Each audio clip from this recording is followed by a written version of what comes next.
Hello guys, welcome to IAS point. This Aditi Pandey.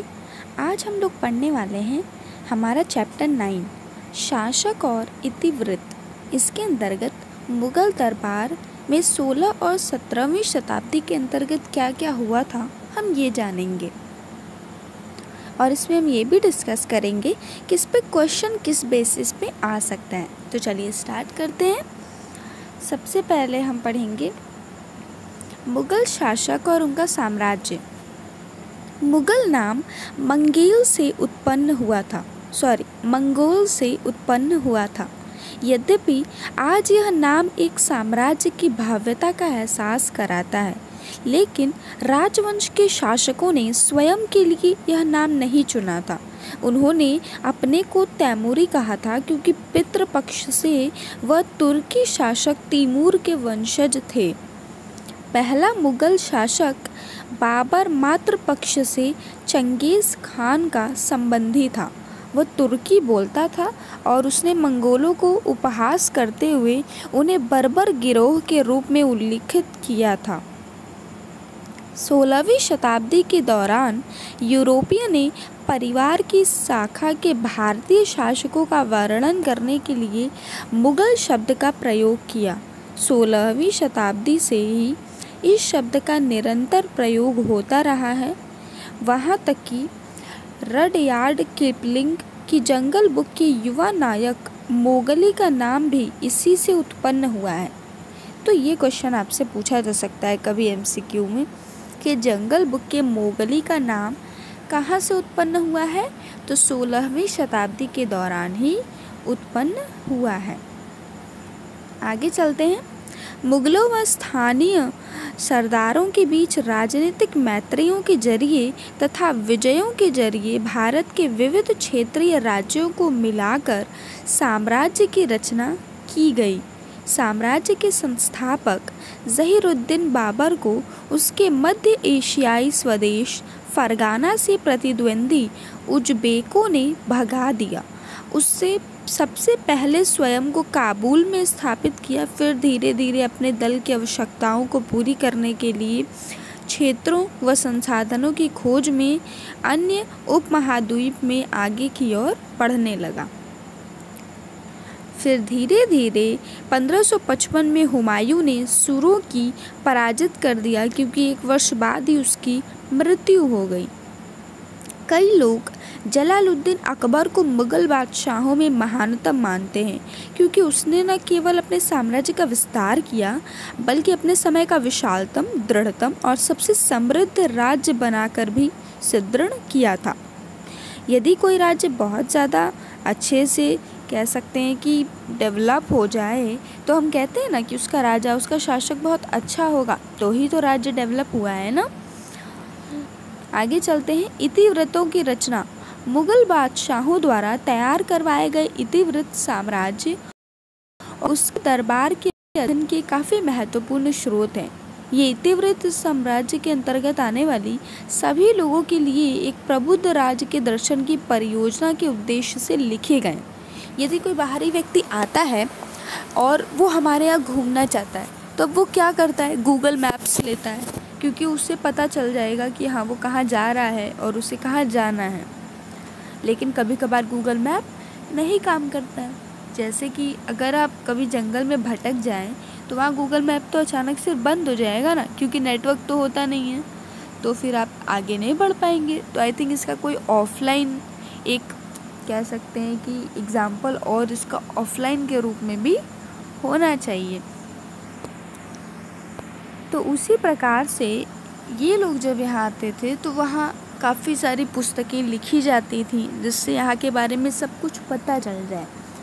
तो ये लोग उन चीज़ों को पढ़ते थे। जैसे अगर आप रोज़ कहीं का न्यूज़पेपर पढ़ते हैं, ठीक है, मान लीजिए आप अगर दिल्ली में हैं या कहीं और हैं, आप वहाँ का रोज़ न्यूज़पेपर पढ़ते हैं, तो आपको वहाँ के बहुत सारे कल्चर्स की जानकारी हो जाएगी ना।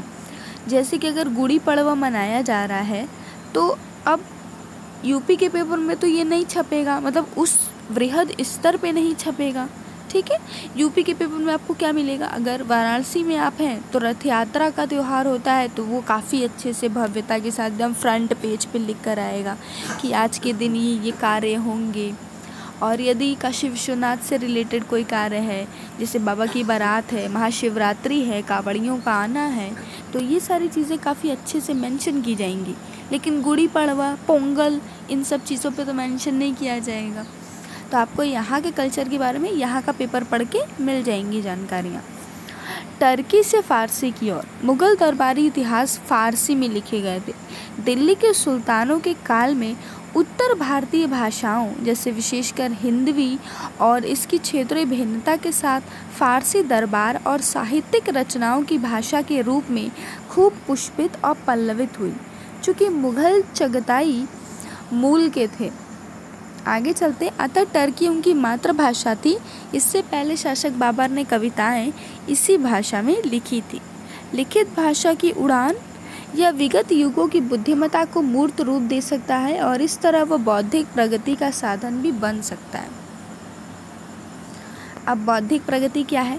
यदि हम कई सारी भाषाएं सीखते हैं तो हमारी बुद्धि का विकास तो होता ही है। हम कुछ स्थानों पे जाएंगे और हमें उनकी भाषाएं समझ में आ जाएंगी तो ये हमारे लिए भी अच्छा होगा और हमारे ज्ञान को भी ये बढ़ाएगा। आगे चलते हैं, पांडुलिपियों की रचना। मुग़ल भारत की सभी पुस्तकें पांडुलिपियों के रूप में थी, अर्थात वे हाथ से लिखी होती थी। पांडुलिपि रचना का मुख्य केंद्र शाही किताबखाना था। हालांकि किताबखाना शब्द पुस्तकालय के रूप में अनुवादित किया जा सकता है।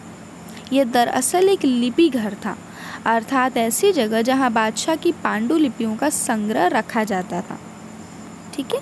पांडुलिपियों की रचना में विविध प्रकार के कार्य करने वाले बहुत से लोग शामिल थे, जैसे कि कागज़ बनाने वाले, पन्ने तैयार करने वाले और उनकी सुलेखों के पाठ की नकल तैयार करना, उन पृष्ठों को चमकाने के लिए अन्य अन्य चित्रों का प्रयोग करना, अलंकृत करने चीज़ों का उपयोग करना, एक्सेट्रा। जैसा कि हमने पिछले अनुभाग में पढ़ा, मुग़ल पांडुलिपियों की रचना में चित्रकार भी शामिल थे, क्योंकि वो कुछ चीज़ों को चित्रों से ही हम एक्सप्लेन कर पाते हैं, तो उसके लिए चित्रकार तो शामिल होंगे ही।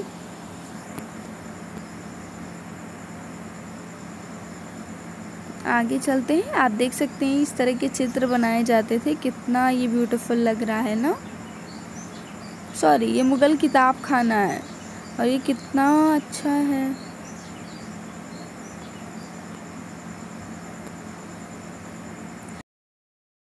और बादशाहनामा, महत्वपूर्ण चित्रित मुग़ल इतिहास में सर्वाधिक ज्ञात अकबरनामा और बादशाहनामा है। यानी कि बादशाहनामा मतलब इन राजाओं के ये इतिहास हुआ करते थे। प्रत्येक पांडुलिपि में औसतन 150 पूरे अथवा दोहरे पृष्ठों पर लड़ाई, घेराबंदी, शिकार, इमारत निर्माण इत्यादि आदि के चित्र लिखे गए हैं, बनाए गए हैं। अकबरनामा के लेखक अबुल फजल का पालन पोषण मुग़ल राजधानी आगरा में हुआ। वह अरबी, फ़ारसी, यूनानी दर्शन और सूफीवाद में पर्याप्त निष्णात था। इससे भी अधिक वह एक प्रभावशाली विवादी तथा स्वतंत्र चिंतक था, जिसे लगातार दकियानूसी उल्मा के विचारों का विरोध भी किया था। आगे चलते हैं। बादशाहनामा का सफ़र। मुग़लों के अधीन बहुमूल्य पांडुलिपियों की भेंट एक स्थापित राजनयिक प्रथा थी। इसी का अनुकरण करते हुए अवध नवाब में 1799 में जॉर्ज द्वितीय को सचित्र बादशाहनामा भेंट में दिया। तभी से यह विंडसर काउंसिल के अंग्रेजी शाही संग्रहों में भी सुरक्षित है। 1994 में हुए संरक्षण कार्य में बंधी हुई पांडुलिपि को अलग अलग करना आवश्यक हो गया था। इसी की वजह से चित्रों को प्रदर्शित करना संभव हुआ और 1997 में पहली बार बादशाहनामा के चित्र नई दिल्ली, लंदन और वाशिंगटन में हुई प्रदर्शनियों में भी दिखाए गए थे। तो आज का चैप्टर हम यहीं स्टॉप करते हैं, कल हम आगे से कंटिन्यू करेंगे। अगर आपको कोई भी क्यूरी है या क्वेश्चन है तो आप कमेंट सेक्शन में पूछ सकते हैं। Thank you so much for watching.